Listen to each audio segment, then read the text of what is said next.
नमस्कार एवरीवन, आप सभी का हमारे चैनल में बहुत बहुत स्वागत है।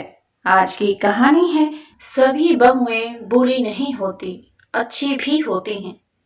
कई महीनों से कोई चिट्ठी नहीं आई, न ही फोन आया।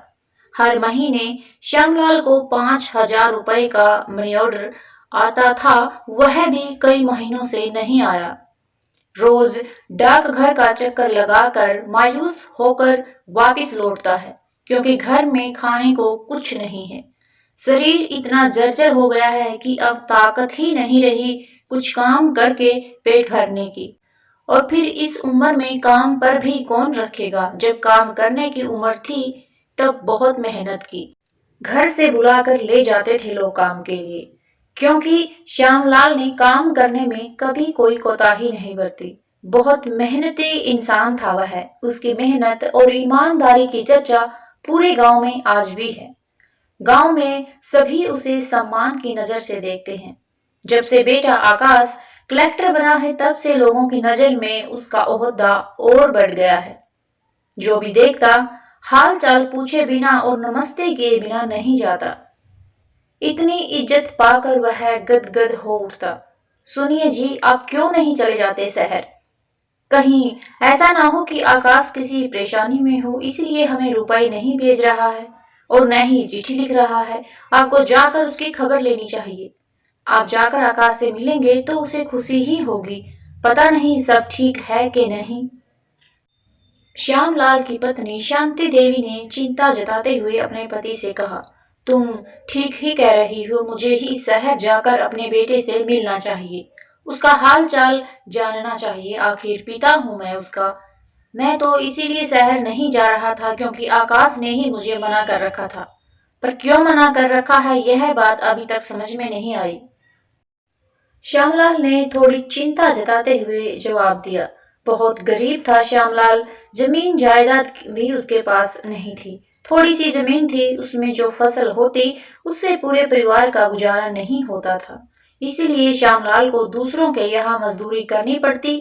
शांति देवी भी दूसरों के घरों में काम करती थी ताकि बेटे की परवरिश अच्छे से हो सके। एक बेटी है जिसकी शादी कम उम्र में ही कर दी। एक बेटा आकाश पढ़ने में बहुत होशियार था, इसीलिए उसकी पढ़ाई के लिए श्यामलाल और शांति देवी ने बहुत मेहनत की। जब आकाश शहर पढ़ने के लिए जाता था, इतनी ज्यादा मेहनत बुढ़ापे में नहीं करनी पड़ेगी, यह सोचकर श्यामलाल और उसकी पत्नी और ज्यादा मेहनत करने लगे। एक दिन गांव में आकर बेटे ने खबर दी कि वह कलेक्टर बन गया है। श्यामलाल की खुशी का ठिकाना नहीं रहा। शांति देवी तो खुशी के मारे रो पड़ी। कितने वर्षों की मेहनत आज रंग लाई है। श्यामलाल और शांति देवी ने मिलजुल कर जो सपने देखे थे वह सपने पूरे हो गए थे। पूरे गांव में बात फैलते देर नहीं लगी। गांव में सब लोग बधाइयां देने श्यामलाल के घर आने लगे। उत्सव सा माहौल हो गया था। जाते समय बेटे ने कहा था कि मैं हर महीने आप लोगों को रुपए भेजूंगा। अब आप लोगों को काम करने की जरूरत नहीं है। पूरी जिंदगी आप दोनों ने बहुत मेहनत की, अब आराम करने का समय आ गया है। श्यामलाल और शांति देवी दोनों बहुत खुश थे। अब वे काम पर नहीं जाते थे। बेटा जो रुपए भेजता उससे दोनों का गुजारा अच्छे से हो जाता। दोनों बहुत खुश थे, परंतु कुछ महीनों से रुपए आना बंद हो गए। दोनों को कुछ भी समझ में नहीं आया कि अचानक रुपए आना बंद क्यों हो गए। बेटे ने चिट्ठी लिखना और फोन करना भी बंद कर दिया। एक बार श्यामलाल ने शहर जाना चाहा, परंतु फिर बेटे की बात याद आ गई। बेटे ने मना कर दिया था कि शहर मत आना, मैं ही आकर आप दोनों को ले जाऊंगा। शांति देवी के आग्रह पर एक दिन श्यामलाल शहर की ओर चल पड़ा।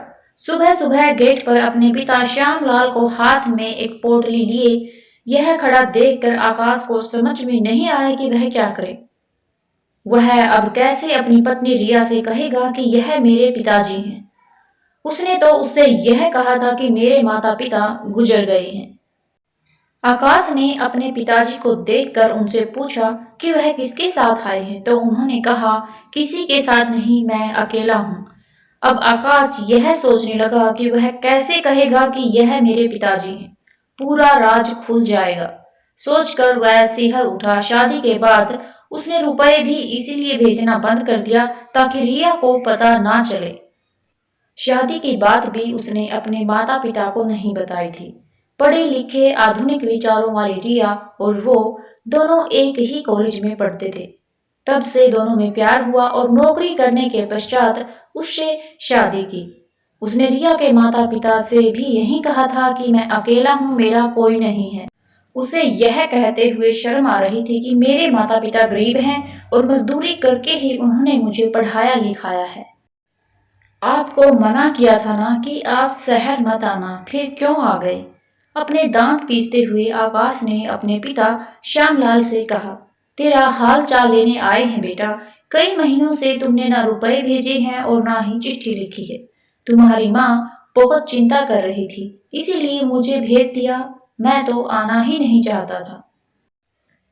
श्यामलाल ने दुखी होते हुए जवाब दिया, यह तुम्हारे कौन है और किससे बात कर रहे हो आकाश? किसी से बात करने की आवाज सुनकर रिया कमरे से बाहर निकल कर आई और देखा आकाश के साथ कोई बुजुर्ग है। कोई नहीं है, हमारे गांव का ही एक गरीब किसान है। पहचान का है, कह रहा है कि शहर आया था किसी काम से, तो मुझसे मिलने चला आया।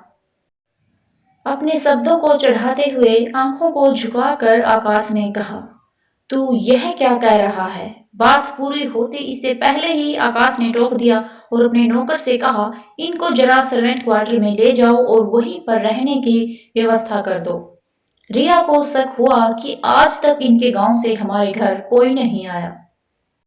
आज अचानक यह बुजुर्ग कैसे चले आए? जरूर दाल में कुछ काला है। आकाश मुझसे आंखें चुराकर बातें क्यों कर रहा है? ऐसा लग रहा है कि उसके मन में कुछ है। रिया के मन में कई सवाल बुलबुले की तरह उठ रहे थे और गायब हो रहे थे। आकाश के ऑफिस चले जाने के बाद वह अपनी जिज्ञासा को रोक नहीं पाई और स्वतः ही उसके कदम सर्वेंट क्वार्टर की ओर चल पड़े। उसने सर्वेंट क्वार्टर में जाकर देखा, वह बुजुर्ग बहुत उदास होकर चुपचाप बैठा हुआ है।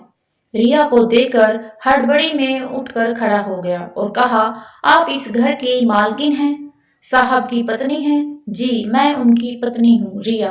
पर आप कौन हैं? क्या नाम है आपका? कृपया मुझे बताएंगे? रिया ने बड़ी ही शालीनता से पूछा। मैं श्यामलाल। रिया को श्यामलाल नाम सुनकर थोड़ा सा खटका लगा। वह कुछ याद करने की कोशिश करने लगी। हाँ, याद आ गया। आकाश के पिता का नाम तो श्यामलाल है। आश्चर्य से रिया की आंखें बड़ी बड़ी हो गई और मन ही मन सोचने लगी, अच्छा तो यह आकाश के पिताजी हैं। श्यामलाल के चरण स्पर्श करने के लिए रिया झुकी तो श्यामलाल थोड़ा सा पीछे हट गया और आश्चर्यचकित होते हुए कहा, अरे आप क्या कर रही हैं? मेरे चरण स्पर्श क्यों कर रही हैं? मैं ठहरा गांव का एक निर्धन मजदूर आदमी, आप तो मुझे जानते भी नहीं हैं। सच सच बताइए, आप आकाश के पिताजी हैं ना, जो अलीपुर में रहते हैं? सच बताइएगा, मुझसे झूठ मत बोलिए। हाँ नहीं, आपको किसने बताया मैं आकाश का पिता हूँ? आकाश और मैं एक ही कक्षा में पढ़ते थे। पिता का नाम लिखते वक्त वह हमेशा श्यामलाल चौधरी ही लिखता था। वह मुझे अभी भी याद है। रिया की बातें सुनकर श्यामलाल की आंखों में आंसू आ गए। दो बूंद गालों पर लुढ़कने के लिए बेचैन थी, परंतु श्यामलाल ने अपनी उंगलियों से उन बूंदों को पोंछ दिया। भरी हुई आवाज में उसने कहा, अब जब बेटा ही बाप का परिचय नहीं देना चाहता है तो आप मेरा परिचय जानकर क्या करेंगी? उसने शादी की, हमें तो यह भी मालूम नहीं। हम तो इस उम्मीद में बैठे रहे कि एक दिन धूमधाम से बेटे की शादी करेंगे। अब बेटा बहुत बड़ा इंसान बन गया है, अमीर बन गया है, बहुत ऊंची इमारतों में रहने लगा। हम गरीब को पहचान कर अपनी इज्जत पर धब्बा नहीं लगाना चाहता है। इसीलिए मेरा यहाँ से जाना ही उचित है। आप कहीं नहीं जाएंगे पिताजी, आप यहीं पर रहेंगे। यह आपका बेटा नहीं, आपकी बहू कह रही है और आपके पास सिर्फ एक बेटा ही नहीं, एक बहू भी है। तो क्या आप उसका कहा नहीं मानेंगे? कहते कहते रिया की आंखें नम हो गई। शाम को जब ऑफिस से आकाश आया तो उसके माथे पर चिंता की लकीरें थी। उसने रिया से पूछा, गांव का वह आदमी चला गया या अभी भी है? रिया समझ गई कि आकाश चिंतित है। उसने आकाश के मन की बातें जानने के लिए थोड़ा सा झूठ बोल ही दिया। हाँ, चला गया और मैंने रोका भी नहीं। जाने की बात कर रहा था तो मैंने कह दिया आपकी मर्जी है। यह तुमने बहुत अच्छा किया रिया। मुझे पता है कि तुम बहुत समझदार हो, खाम खा मुसीबत मोल लेने की क्या जरूरत है। गांव का कोई आकर कहेगा कि तुम्हारे पहचान का हूं और मेरे यहाँ रुक जाएगा तो मेरी परेशानी बढ़ाने के लिए यह कहाँ तक उचित है। मेरे पास इतनी फुर्सत है क्या जो गांव के हर व्यक्ति का मैं ध्यान रखूं। आकाश ने चिढ़ते हुए कहा। आपका कहना बिल्कुल उचित है। कोई भी आकर कहेगा कि मैं गांव का हूं और उसकी आव भगत करनी पड़ेगी, यह तो जरूरी नहीं है। रिया मन ही मन मुस्कुरा रही थी। यूं ही बातें करती रहोगी या कुछ चाय वाय भी पिलाओगी? दिन भर का थका हुआ हूँ। हाँ हाँ, चाय बनाकर लाती हूँ, आप डाइनिंग टेबल पर बैठ जाइए, वहीं पर चाय लाती हूँ। आकाश जैसे ही डाइनिंग रूम में प्रवेश करता है एकदम ठिठक कर रुक गया, सामने उसके पिताजी श्यामलाल को बैठे हुए देखकर। फिर धीरे धीरे जाकर वहां एक कुर्सी पर बैठ गया। श्यामलाल जैसे बैठा था वैसे ही बैठा रहा। उसने कुछ नहीं कहा। बहू ने बात करने से मना कर दिया था। थोड़ी देर बाद रिया चाय लेकर आई, एक कप श्यामलाल जी की तरफ और एक कप आकाश की ओर बढ़ाते हुए कहा, इन्हें पहचानते हैं आप? यह मेरे ससुर जी हैं। आप शायद नहीं पहचानते हैं पर मैं इनको पहचान गई। आपसे परिचय करा देते हैं। कैसी बात कर रही हो रिया? मैंने तो तुम्हें पहले ही कहा है कि मेरा कोई नहीं है, मैं अकेला हूँ। सिर झुकाकर आकाश ने कहा। आकाश की बात सुनकर रिया को बहुत क्रोध आया। क्रोधित होते हुए बोल पड़ी, आपको शर्म नहीं आती ऐसी बातें करते हुए? जब से मेरी शादी हुई है तब से मैं यह झूठ सुन रही हूँ। आप मुझसे झूठ पर झूठ बोले जा रहे हैं और कब तक अपने आप को इस तरह से छलते रहेंगे? आप स्वयं को ही छल रहे हैं और साथ ही साथ मेरे साथ छल कर रहे हैं।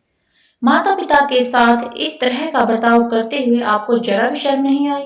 आपके हृदय ने आपको जरा भी नहीं धिक्कारा? जिस माता पिता ने इतनी मेहनत मजदूरी करके दूसरों से भीख मांग कर आपको पढ़ाया लिखाया एक काबिल इंसान बनाया, आज उन्हीं का परिचय देते हुए आपको शर्म आ रही है? मुझे अगर यह पता होता तो मैं आपसे शादी कभी नहीं करती। मैंने आपसे शादी इसलिए की थी कि मैं आपको एक अच्छा इंसान मानती थी, यह सोचकर नहीं कि आप एक कलेक्टर हैं। मेरे पास किसी चीज की कोई कमी नहीं थी कि मैं एक कलेक्टर के पीछे भाग गई। महलों में रहते रहते आप भी भूल गए कि इंसानियत भी कोई चीज होती है। आप मुझसे सब सच बता देते और मेरे माता पिता से भी सच बता देते तो हम आपको गर्व के साथ स्वीकार कर लेते। अब आप क्या बताएंगे मेरे माता पिता को? एक लड़की के लिए आपने अपने माता पिता तक को भुला दिया और त्याग दिया। किसी से प्यार करना अच्छी बात है, परंतु प्यार में इस हद तक गिर जाना किसी अच्छे इंसान की निशानी नहीं है। अरे, प्यार तो इंसान को त्याग सिखाता है, अपनों को त्यागना नहीं। एक बात ध्यान से सुन लीजिए, पिताजी अब यहीं रहेंगे।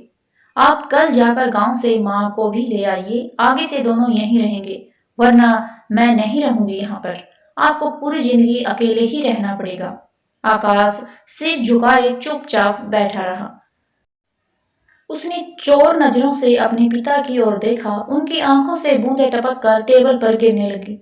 वह उठकर अपने पिता के पास गया और उनसे लिपट कर कहने लगा, पिताजी मुझे क्षमा कर दीजिए, मुझसे बहुत बड़ी भूल हो गई। मैं रिया से बहुत प्यार करता था पर डरता था कि रिया को अगर असलियत पता चल गई तो वह मुझे छोड़कर चली जाएगी, इसीलिए मैं सच नहीं कह पाया। आज रिया ने मेरी आंखें खोल दी, मुझे क्षमा कर दीजिए। सुबह उठकर तैयार होकर आकाश निकल पड़ा गांव की ओर अपनी माँ को लेने के लिए। दरवाजे पर खड़ी रिया आकाश को जाते हुए देखकर आत्म संतोष से भर उठी। उसके होठों पर एक प्यारी सी मुस्कान थी। रिया को मुस्कुराते हुए देखकर श्यामलाल भी खुशी से भर उठा और मन ही मन सोचने लगा, अपना तो पराया सा हो गया, आखिर पराई लड़की ने हाथ थाम लिया। कौन कहता है पराई लड़कियां बुरी होती हैं, अपनी सगी नहीं हो सकती। मेरे बेटे ने तो मुझे शर्मिंदा कर दिया था, पर इस पराई लड़की ने मेरे बेटे को सही रास्ता दिखाकर मेरी परवरिश को शर्मसार होने से बचा लिया। मुझे गर्व है अपने बेटे की पसंद, जो रिया जैसी लड़की को मेरे घर की बहू बनाई।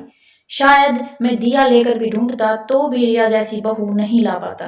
आज मैं यह समझ चुका था कि सभी बहुएं बुरी नहीं होती, अच्छी भी होती हैं, रिया के जैसे।